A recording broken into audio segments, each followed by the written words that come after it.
Superabunde o nosso coração nesta hora, amém?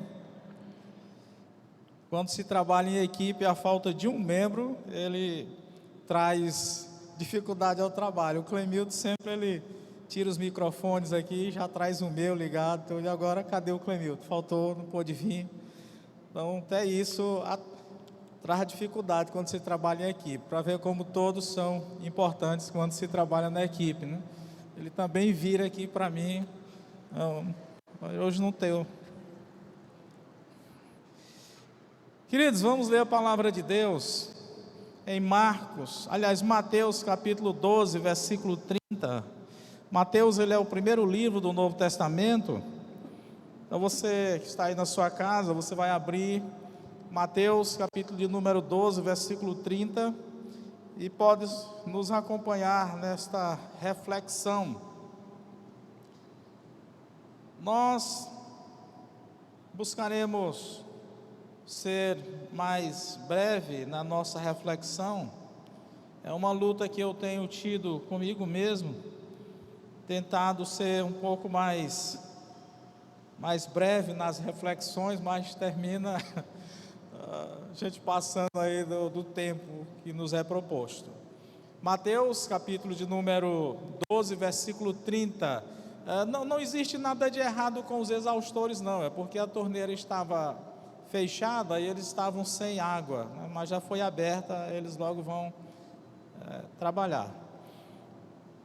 Então diz-nos assim a palavra de Deus: quem não é comigo é contra mim, e quem comigo não ajunta, espalha. É só lá mesmo. Quem não é comigo é contra mim, e quem comigo não ajunta, espalha. Vamos orar. Deus querido, nesse momento acalma o nosso coração, para que, ó Deus, possamos absorver a Tua palavra para nós nesta hora, que a Tua palavra ela venha sedimentar o nosso coração, trazer motivação a que nos empenhemos mais no reino, e que ela possa produzir também naqueles que aqui estão, que ainda não têm Jesus como Senhor ou Salvador da sua vida, que eles possam ser motivados, estimulados pela Tua palavra e pela ação do Teu Espírito, eles possam nesta noite crer em Cristo Jesus. Muito obrigado por tudo, ó Pai, ser conosco nesta hora, alimenta-nos. Usa-me como instrumento do Senhor para a transmissão do Teu recado, pois assim eu oro, meu Deus, e da mesma forma agradeço-Te, em nome de Cristo Jesus, amém. Queridos, baseado nesse versículo, principalmente, nós vamos falar sobre o seguinte tema: o chamado radical de Jesus é o tema que nós vamos meditar nesta noite. O chamado radical de Jesus. Por que o chamado de Jesus ele é radical? Por que o evangelho, na realidade, ele traz uma radicalidade? A palavra evangelho significa boa nova. Então a boa nova de Jesus, o chamado de Jesus, que é o evangelho, ele é radical. Esse texto, principalmente, ele nos traz e nos demonstra isso, porque ele diz: olha, quem não é comigo é contra mim, e aquele que é comigo, ele ajunta.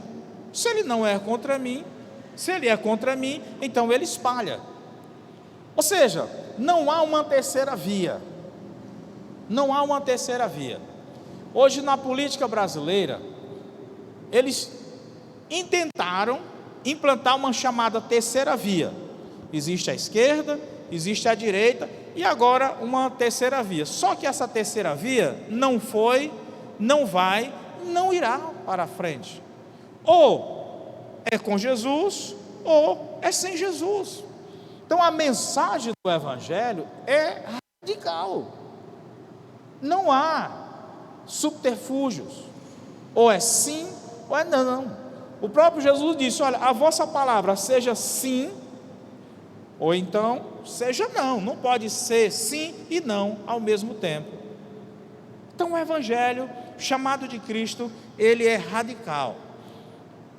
Surgiu a chamada doutrina da prosperidade.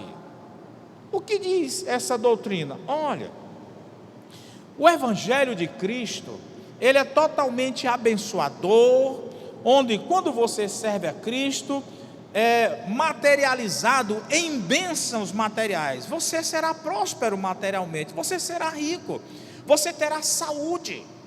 Se você não tem riqueza, se você não tem saúde, então é por falta de fé ou por desobediência. Mas Jesus chamou todos para serem ricos. Esse é o chamado evangelho da prosperidade.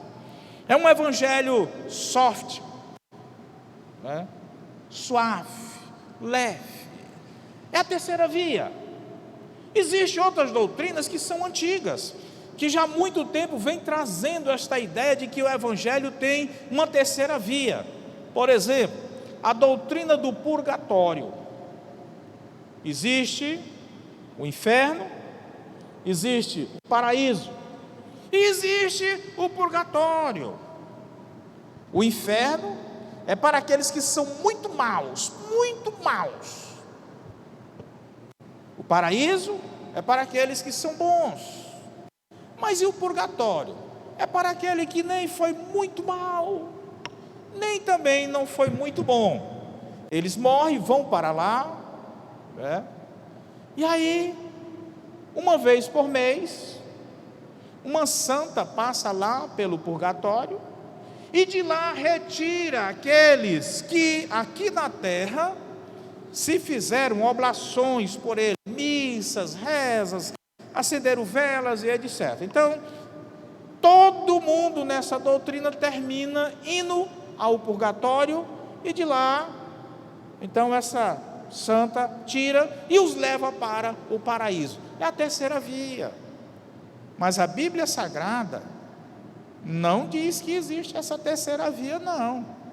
Ela diz que existe céu ou inferno. Após a minha morte, só há esses dois lugares para qual eu poderei ir. Então o evangelho é radical. Não tem como nós amenizarmos, não tem como suavizar. Ou é sim ou é não. Este é o chamado radical de Jesus. Acredito que esta mensagem, talvez ela não seja recebida assim, mas eu gostaria tanto de ouvir uma palavra de conforto. Mas o ser humano é assim. O ser humano, ele não gosta de ouvir a verdade. Vocês sabiam que a mentira, ela é mais agradável ao ouvido do ser humano do que a verdade? Deixa alguém te dizer a verdade sobre você. Você vai ter aquela pessoa como inimigo. Agora, se ele te falar uma mentira, aí você diz: é meu amigo. Há uma certa história. O camarada, ele era político, e aí chegou a secretária dele e disse: olha, eu estou me separando do meu marido. E ele disse: por quê? E ela contou a história, né? Ali, disse: olha, meu marido é isso, e no final ele disse: olha, você está coberta de razão. Numa outra oportunidade, ele ouviu o marido dela ali, que foi também conversar com ele, e o marido disse: olha, eu estou me separando porque ele é assim, assim, assim. E ele disse: olha, você está coberta de razão, você está coberto de razão. E um dos assessores daquele político, que ouviu tanto a mulher como o homem, disse: mas deputado, quando você ouviu a mulher, você disse que ela estava coberta de razão. Agora você ouve o marido e você diz que ele está coberto de razão em se separar. Ele diz: na realidade, eles querem ouvir isso, eles não querem ouvir a verdade. E eu, como político, tenho que fazer aquilo que agrada os meus eleitores. Então eu, como pregador, eu poderia muito bem agradar você nesta noite, dizendo: olha, viva o evangelho da forma que você interpretá-lo. Viva a vida, desfrute a vida, o importante é o amor. No final, Cristo vai receber a todos, porque Deus é amor. Mas a Bíblia diz que Ele é justiça, que Ele vai requerer uma posição minha, uma posição sua. Então, eu quero meditar nesse texto com vocês, dizendo que o chamado de Jesus, ele é radical. Ele é radical por quê?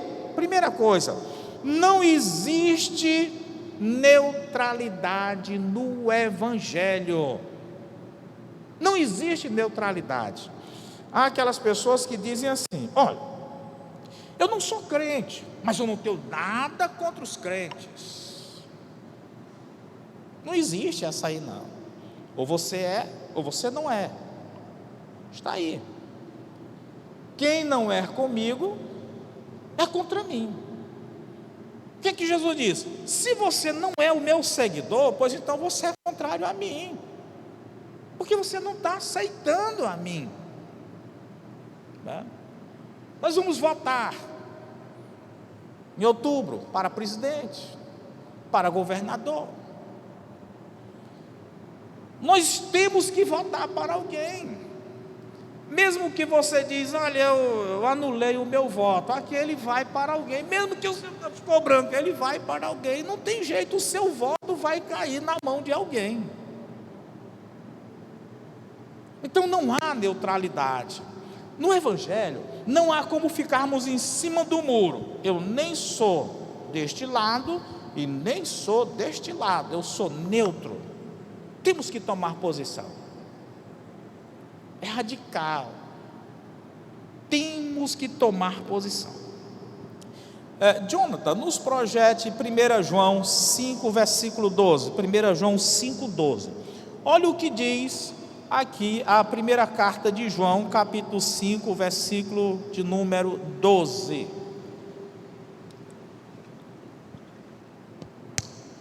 Quem tem o Filho, no caso aí Jesus, tem a vida. Quem não tem o Filho de Deus, não tem a vida. Acabou. Ele está se referindo à vida eterna, ou seja, quem tem o Filho de Deus tem a vida eterna. Quem não tem o Filho não tem a vida eterna. E se o indivíduo não tem a vida eterna, ele tem o quê? A condenação eterna. É lógico. Você pode pensar: mas por que o pastor está pregando esta mensagem? Eu estou falando aquilo que o Evangelho de Cristo Jesus fala. Eu poderia amaciar o seu ego, eu poderia massagear sua crença, eu poderia nesta noite falar coisas boas. Deus tem uma bênção para você. Esta semana vai ser repleta de bênçãos para você. Você sairia daqui maravilhado. Mas será que é verdade? Eis a questão. Eis a questão. Jesus deixa claro que não existe neutralidade quando o assunto se trata vida eterna, quando o assunto se trata o Evangelho, quando o assunto se trata a pessoa de Jesus Cristo. Ou estar com Ele, ou é contra Ele. É muito claro, Ele deixa claro isso. Certo, alguém chegou para o pastor, após o pastor pregar uma mensagem sobre pecado, e aquele membro da igreja disse: pastor, essa mensagem foi muito dura, pastor. Você tem que falar mais sobre amor, não fale mais sobre pecado, não fale mais sobre inferno, não fale mais sobre estas coisas não, pastor. Fale só sobre comunhão, perdão, amor, prosperidade. Aí o pastor disse: meu irmão, um vidro de veneno, aquele vidro contém veneno, ali ele tem uma tarjazinha dizendo veneno. Se eu tirar aquela tarjazinha que está dizendo que é veneno e colocar uma dizendo vitamina, Vitamina. Alguém olha para o vidro e diz: olha, vitamina, vou tomar uma vitamina. Ele abre o frasco, toma ali um comprimido, achando, porque no rótulo está dizendo vitamina, que tomou uma vitamina. Essa pessoa vai ficar fortalecida ou vai morrer? Ele disse: vai morrer, pastor. Ele disse: pois é a mesma coisa. Não adianta eu estar dizendo que o evangelho é só bênção, quando está tendo uma cobrança. A igreja vai viver enganada, e no final ela vai perceber que à sua frente está a morte eterna. Então, queridos, é assim, é o evangelho. Mas muitas pessoas não querem que se diga veneno. Diga vitamina. Vitamina C, vitamina D, um complexo aqui. Não é verdade. Não é verdade. O chamado do evangelho, o chamado de Cristo, é para trilharmos um caminho, que esse caminho nos leva à cruz. É um caminho de dor. Tem um porém, que após sermos retirados da cruz, temos a glória eterna. Mas algumas pessoas não querem trilhar o caminho da cruz, elas querem o caminho da glória. Tudo bem, só que este caminho da glória antecipado vai dar na condenação eterna.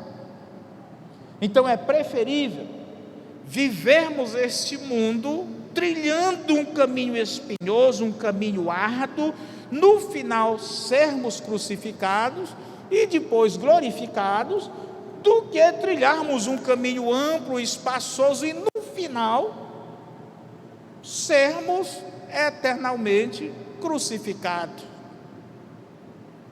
É uma opção, não há terceira via. O evangelho, o chamado de Cristo, ele é radical. A glória não pode anteceder a cruz. Primeiro é a cruz, por último a glória. E se eu não estou disposto a pagar o preço da cruz, eu não sou merecedor da glória. Jesus disse: se alguém quer vir após mim, negue-se a si mesmo, tome a sua cruz e siga-me. Mas eu não quero negar a mim, eu quero viver baseado nos meus pensamentos, nos meus achismos. E tem muitas pessoas que elas estão fora do evangelho, fora do aprisco do Senhor, porque elas não querem se submeter a este chamado radical. Eu era assim, eu achava, mas eu acho que é assim, eu acho que é desse jeito, eu acho. Então as pessoas, eu acho que para ser crente não precisa ir à igreja, para ser crente não precisa deixar de ir beber aquela bebidinha, aquela cerveja. Para ser crente eu acho, e esse achismo leva o homem à condenação eterna. Queridos, entre aquilo que eu acho, entre aquilo que nós achamos e a palavra de Deus, o que eu acho, o que nós achamos não tem valor algum. O valor é a palavra de Deus, é aquilo que Jesus expressa. E ele diz claramente: então disse Jesus aos seus discípulos: se alguém quiser vir após mim, ou seja, se alguém quer me seguir, negue-se, renuncie-se a si mesmo, pegue os seus problemas, coloque nas costas e siga-me, porque o caminho é árduo. O caminho é árduo. Pois bem, você poderia dizer: sim, pastor, então você quer que nós nos tornemos crentes, ou você quer que nós não nos tornemos? Não, o que eu quero é que você seja um crente esclarecido quanto ao chamado de Jesus. Mesmo que trilhemos um caminho árduo, no final é a glória. Segundo, porque eu digo que o chamado ele é radical, o chamado de Jesus ele é radical. Está tendo uma microfoniazinha aqui, acho que um eco também, tá? Bom, no próprio texto, voltemos lá, Jonathan, Mateus 12:13. Mateus 12:13, o próprio texto ele deixa bem claro: quem não é com Cristo é contra Cristo. Ou eu estou servindo a Cristo, ou eu estou fazendo um desserviço ao cristianismo. Não tem opção. Se não, mas eu sou gente boa, não tenho nada contra o Evangelho. O simples fato de eu não tomar partido ao lado do Evangelho já é uma motivação para os meus parentes, familiares, vizinhos, amigos também a se manterem indiferentes ao Evangelho. O simples fato de eu reconhecer Cristo como meu Salvador já é uma mensagem, é um testemunho para eles. Não há uma necessidade de eu sair pichando os templos evangélicos, quebrando aquilo que se chama objetos de adoração ou coisa. Não. O simples fato de eu ficar inerte quanto ao chamado de Cristo já me coloco na posição de adversário de Cristo. É o que ele diz. Olha o que diz João 3,36. João 3,36. João 3,36, palavras do Senhor Jesus Cristo, ele diz assim, ó: quem crer no Filho tem a vida eterna. Aquele que não crê no Filho não verá a vida, mas, olha a adversativa, mas a ira de Deus permanece sobre eles. Permanece. Estranho, não é? Muito estranho. Então, o simples fato de eu não reconhecer Jesus como meu Senhor, Salvador, e não viver a vida que Ele quer, já me faz objeto da ira de Deus. Muito estranho. Aí, aquele que crer no Filho tem a vida eterna, mas aquele que não crer no Filho não verá a vida, mas a ira de Deus sobre ele permanece, neste e no vindouro, o mundo vindouro. É muito radical esse chamado. Então, amados, o simples fato de eu estar frequentando a igreja, o simples fato de eu dizer, olha, eu sou um cristão, não me dar o direito de estar inserido de fato no chamado de Deus, porque existe em todas as denominações aqueles chamados nominal, o católico nominal, o crente nominal, ou seja, é aquele que simplesmente se chama de católico, é aquele que se chama de crente, mas ele não é um praticante. Ele não é um praticante. Talvez você diria, olha, eu não sou evangélico, eu sou um católico. Certo, vamos lá. Você de fato é um praticante? Ou você se denomina católico por não participar de uma igreja, entre aspas, de crentes? Simplesmente as pessoas se dizem católicos porque não são crentes. Mas na prática, eles não são nenhum e nem outro. Da mesma forma são alguns crentes. Eles, não, eu sou evangélico, uma palavra mais soft. Eu sou evangélico. Mas na prática, ele não é coisa nenhuma, nem evangélico, nem católico. Não é. Ele está naquilo que ele pensaria ser, eu estou na neutralidade. Mas não está. Ou está de um lado, ou está do outro, como nós vimos. Então, usar o nome de Cristo também não significa ser um cristão. Aquele texto lá de Mateus 7, né? Também lá no 13, quando vai dizer, nem todos que diz Senhor, Senhor, entrará no reino dos céus. Nem todos, mas simplesmente aqueles que fazem a vontade de Deus. Então muita gente se engana, porque ele diz, não, eu sou de Deus. O simples fato de chamar, não vai. Há um adágio que eu acho que todos vocês conhecem, muito conhecido, tá? Que diz assim, olha, religião, política e futebol não se discute. Religião, política e futebol não se discute. Bom, eu acredito que religião tem que se discutir. Primeiro, porque a religião não conduz ninguém à presença de Jesus. O que é religião? Religião é aquilo que parte de dentro de mim para fora, onde vai se demonstrar em ação, práticas ou comportamentos, onde tais coisas eu faço pensando que estou agradando a Deus. Então religião, ela parte do homem para Deus. As coisas têm que partir do Espírito para o homem, ou seja, de Deus para o homem, de fora para dentro do homem. E religião, cada um faz a sua.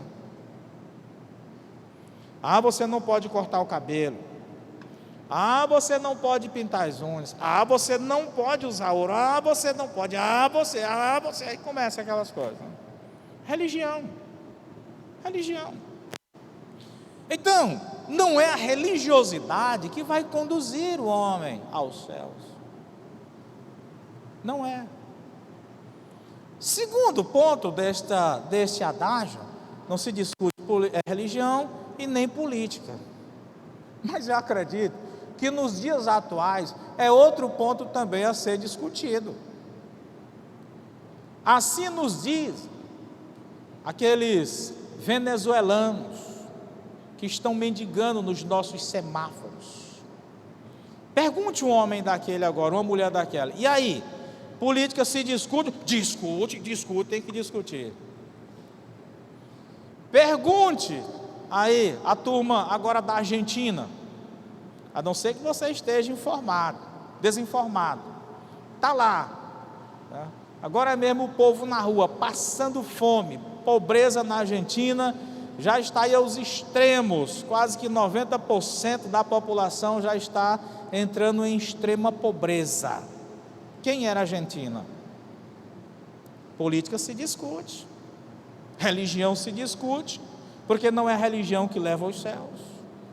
E uma não boa política conduz a nação ao caos, como agora está entrando também o Chile. O mundo está se acabando na pobreza. Não sei se você está sabendo. A grande Europa está lá se acabando. E nós brasileiros estamos bem. Inflação diminui. Ok? Mas vamos continuar aqui. Então, queridos, são coisas que se discute sim. Então, dos três, eu acho que escapa hoje o futebol. Apesar do Flamengo ser o melhor time do Brasil, mas tudo bem, não vamos discutir. Mas os dois pontos anteriores, se discute sim. Se discute. Então, o próprio Jesus, ele disse, olha, se discute por quê? Porque não se pode servir dois senhores. Quando se trata de Jesus, ele cobra exclusividade. Não tem como nós servirmos a Jesus e a um outro Deus qualquer, um Deus com D minúsculo. Não tem. Então ele cobra exclusividade. Agora o que acontece? O cara diz, eu sou mariano e sou cristão. Como pode? Cristão é seguidor de Cristo. Mariano é seguidor de Maria. O cara diz: eu sou vicentino e sou cristão. Não pode. Vicentino é quem segue São Vicente de Paula. Cristão é quem segue Jesus. Ou é um ou é outro. Mas o que é que acontece? Eu sou gente boa. Eu agrado o lado A, eu agrado o lado B. Pois vá nesse negócio de agradar. O evangelho é radical, querido. O chamado de Cristo é radical. Não existe terceira via. Ou é Deus, ou é Satanás. É céu ou inferno. É vida ou morte. Eu gostaria de estar dando uma terceira alternativa para você, mas a Bíblia não me permite. Eu queria ser um cara bom para você nesta hora, mas a Bíblia não me permite. Eu posso ser bom em outras coisas, lhe fazer um favor, quem sabe até emprestar R$10, mas nessa hora eu não posso fazer nada por você. Quem sabe até dar uma carona para você no final do culto, eu posso fazer. Mas dizer que existe uma terceira via no evangelho, eu não posso fazer, porque eu vou estar mentindo para você, vou estar iludindo você, então não posso. Em Gênesis capítulo 2, versículo 17, Deus foi muito radical com Adão e Eva. Deus disse: olha, aqui está esse fruto, se vocês comerem desse fruto, no dia que vocês comerem, vocês vão morrer. E morreram. No dia que Adão comeram do fruto, imediatamente o pecado entrou na vida deles, fazendo o processo de degradação moral, física e espiritual. Eles começaram ali a morte. Os seus descendentes morreram. Nós morreremos. Por que que Deus não disse: olha, Adão, se tu comer desse fruto, mas se tu correr rapidamente ali no ribeiro, no rio, e tomar um gole d'água, aí a morte vai passar. Deus devia ter dado essa oportunidade, essa outra via. Não, mas não. Gente, com Deus não se brinca. Com o evangelho não se brinca. A coisa é séria. E por último, eu digo que o chamado radical, voltemos lá ao texto de Mateus 12:30, John. Eu digo também que o chamado de Jesus, ele é radical, porque ele diz assim: olha, quem não ajunta comigo,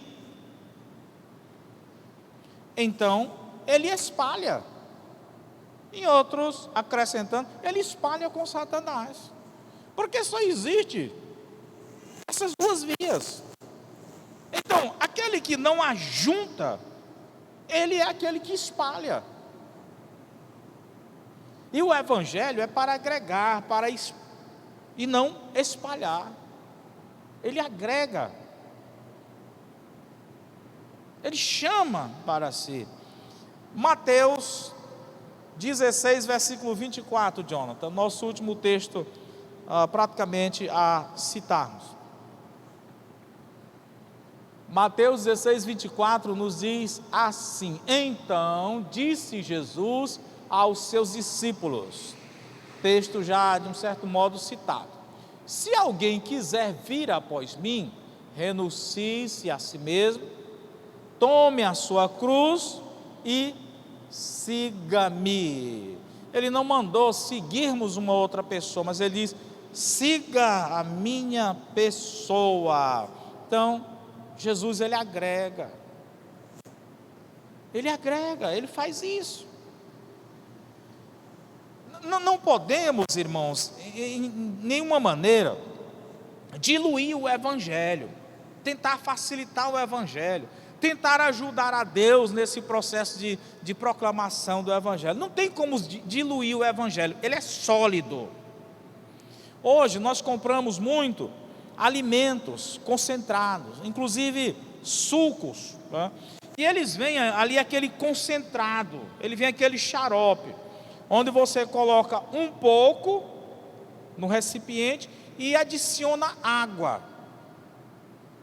E então aquele concentrado, ele dá para fazer vários litros de suco, entre aspas, né? Mas não tem como diluir o evangelho. Não tem como jogar água para amenizar a concentração do evangelho, não tem. Você tem que engolir ele sólido, ele seco. Tem que abraçar da forma como ele é. E hoje nós estamos vendo pessoas querendo diluir o evangelho. Se não, mas aqui é porque foi na época de Jesus.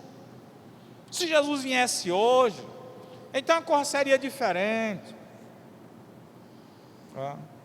Aí a turma LGBTQI+, não sei o quê, eles tentam diluir o evangelho. Mas o evangelho dele é sólido, irmão. Aquele Jesus continua da mesma forma. Não tem como diluirmos o evangelho. Ou você aceita como ele é, ou então você vai estar espalhando. Imagine, no sítio mesmo ali da PIB, às vezes nós vamos para lá, simplesmente juntar a folha dos cajueiros. E agora que está havendo o processo de mudança, de troca de folhas para vir o caju, aí é que ela cai mesmo. Mas às vezes você varre e faz aquele monte de folha. Tanto trabalho. Aí vem o vento e espalha toda a folha. Mas que camarada é esse? Se é de ajudar, ele está atrapalhando. E é assim. Algumas pessoas estão sendo meramente um vento da vida. Precisamos receber o evangelho, praticarmos o evangelho da forma que ele é. Do outro jeito, não haveremos de adentrar os portões celestiais. Não há.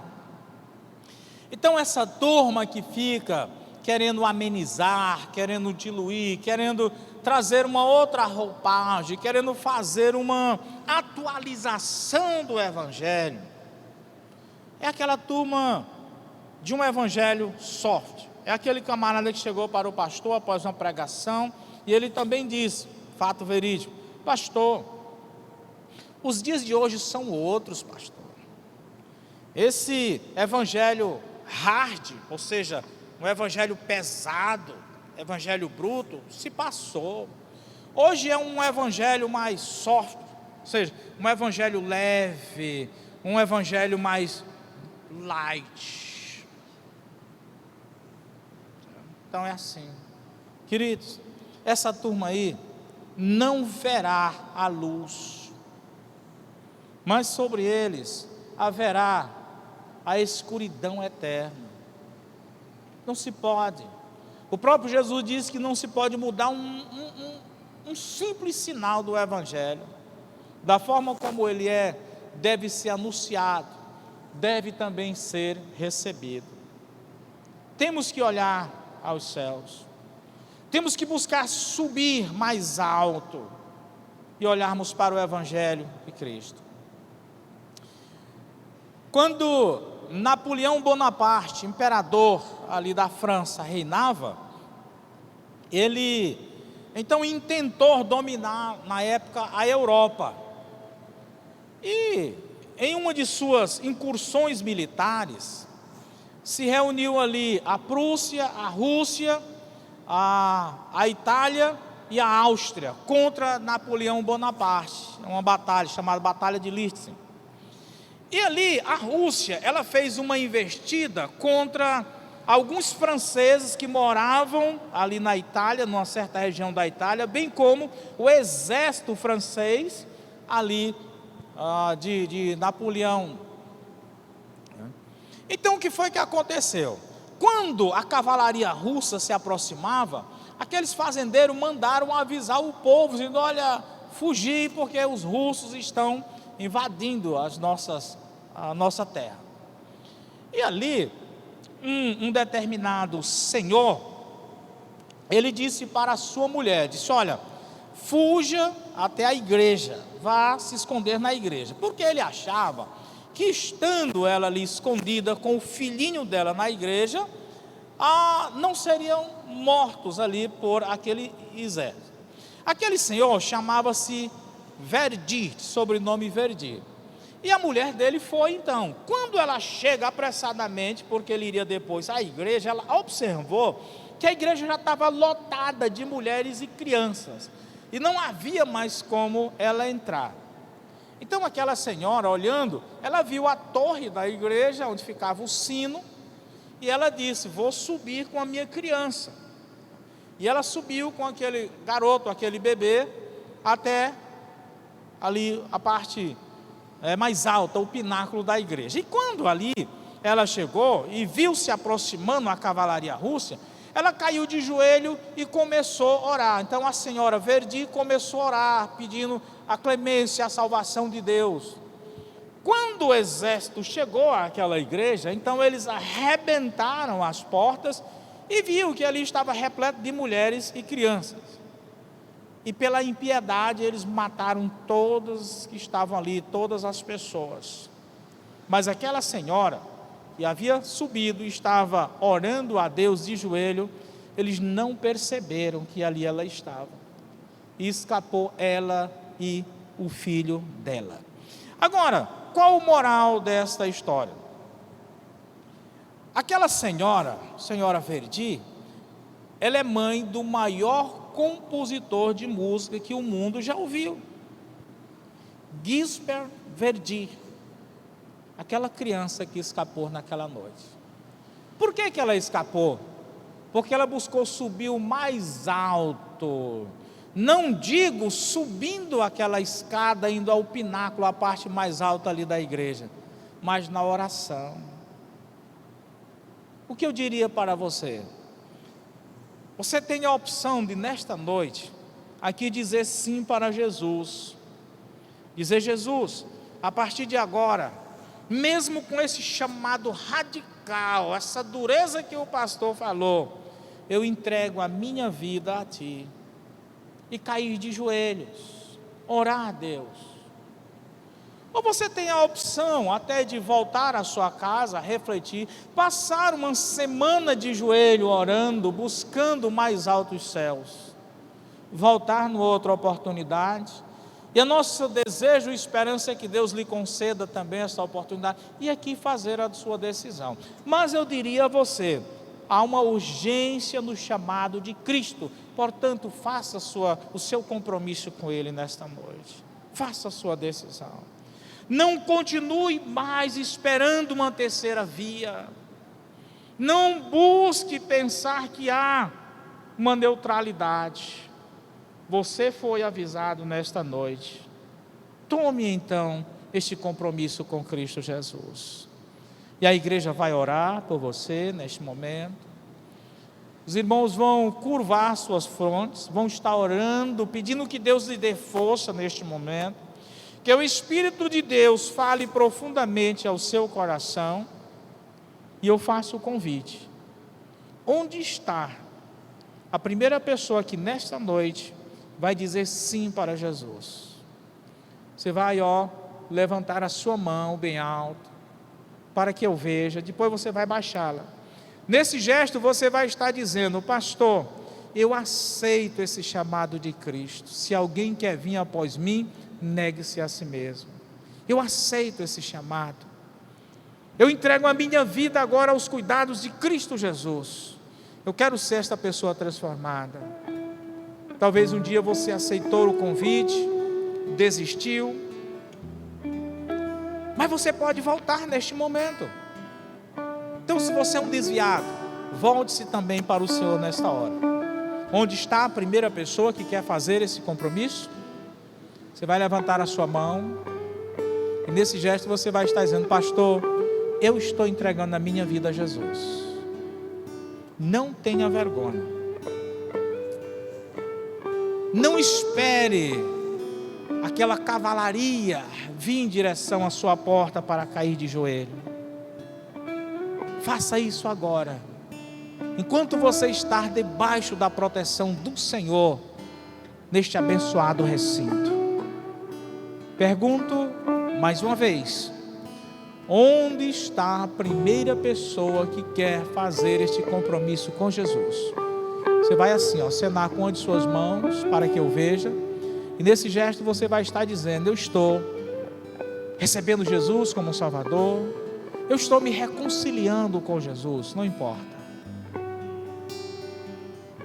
Você está sentindo esse desejo? Se você estiver sentindo, Deus está chamando você. Deus quer transformar a sua vida, transformar todo o teu ser. Daí eu pergunto mais uma vez: onde está a primeira pessoa? Não tenha vergonha, não tenha medo. Jesus está te chamando. Não recuse esse chamado tão importante. Pela última vez, onde está a primeira pessoa que quer fazer esse compromisso? Você vai levantar a sua mão nesse simples gesto. Você está confessando, está entregando sua vida a Jesus. Se não há, eu encerrarei o convite. Fica aquela segunda opção: você ir para casa, colocar o joelho em terra, pedir a orientação de Deus. Que Deus te abençoe, que Deus te faça próspero e te dê muitas e muitas vitórias. Amém.